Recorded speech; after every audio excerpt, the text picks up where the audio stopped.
This question asks us to differentiate this expression. Now usually this wouldn't be a problem for us, but there's a trick here.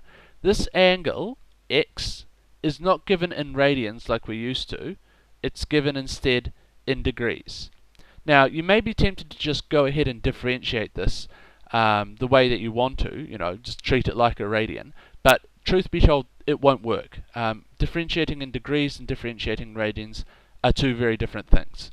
So we've actually got to find a way around this problem. We've got to find a way to differentiate it with respect to x, even though x is measured in degrees.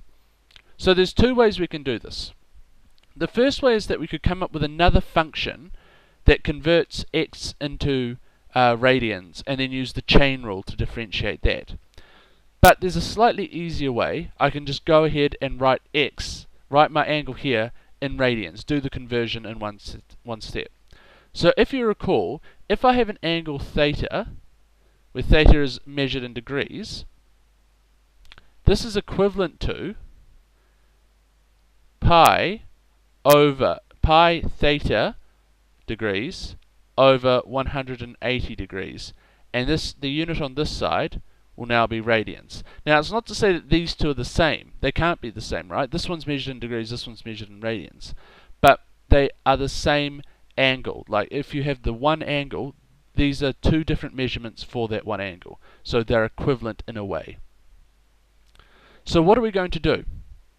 Well, we're now going to convert every time I see my x, I'm instead going to write pi x over 180 degrees. So let's do it. Let y equal to our expression cosine squared of x degrees plus tan of x degrees. And that is equal to, now I'll convert it, right? Cosine squared of pi x over 180 plus tan of pi x over 180.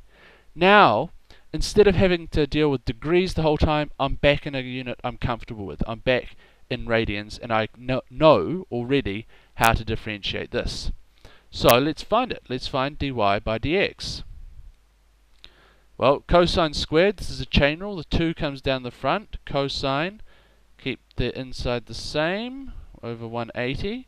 Differentiate the cosine now. I'm going to get minus sine. Inside stays the same still. And now, from the chain rule, third time we're using it, I have to differentiate the inside with respect to x, and I'm going to get pi over 180.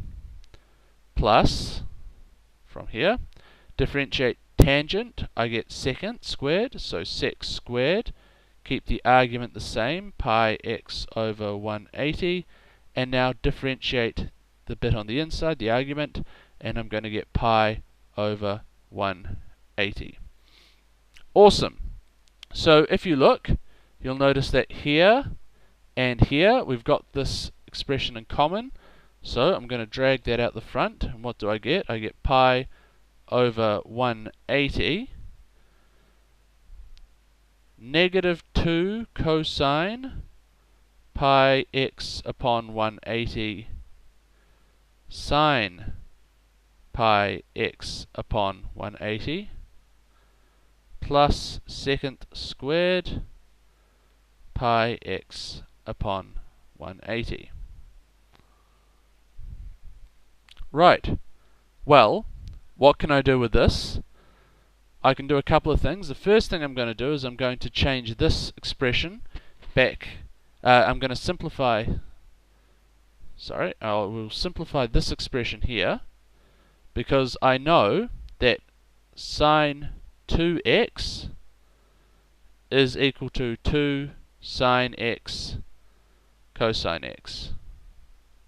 And this formula appears in our MF15, I believe. You may need to check that. So if I use that to simplify, what do I get? I get pi over 180 on the outside still.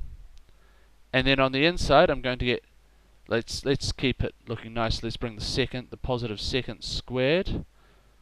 Pi x over 180. Let's bring that to the front, and then I can write minus, and I'll convert this whole thing into sine of 2 times pi x over 180. So now there's just really one thing left for me to do. I was given this whole thing in terms of x.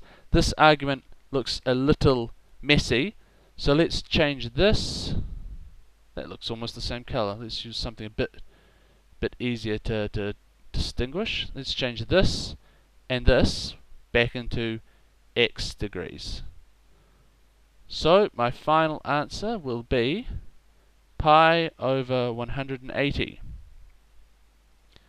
secant squared of x degrees minus sine of 2 times x degrees.